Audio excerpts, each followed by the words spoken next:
トトロフォレストトトロの森。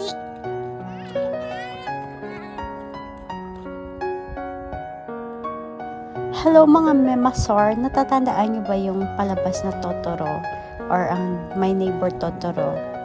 Natatandaan niyo si Mei-chan, parang hinahanap or naglalaro tapos may nakitang ganyan hidden na tunnel na parang akala mo puno lang tapos pagpasok mo ayan tunnel pala papunta sa balor ni Totoro. Meron yan dito, hidden tunnel sa Itoshima, Fukuoka, Japan. Tingnan nyo ang ganda. Ayan, umakyat kami dyan. Pero pag nakita nyo sa labas, parang puno lang talaga. Wala kayong maan. Puro puno lang talaga sa labas, day.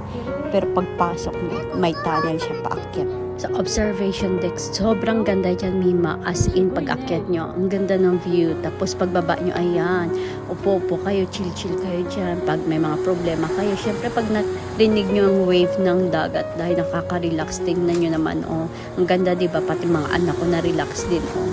Kahit ganyan lang, naririnig lang nila yung ingay ng dagat. Chill na sila.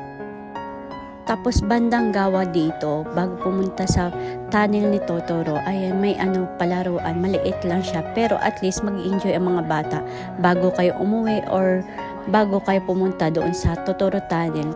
Mag-enjoy talaga ang mga bata. Try nyo mag-visit dito, ang ganda dito.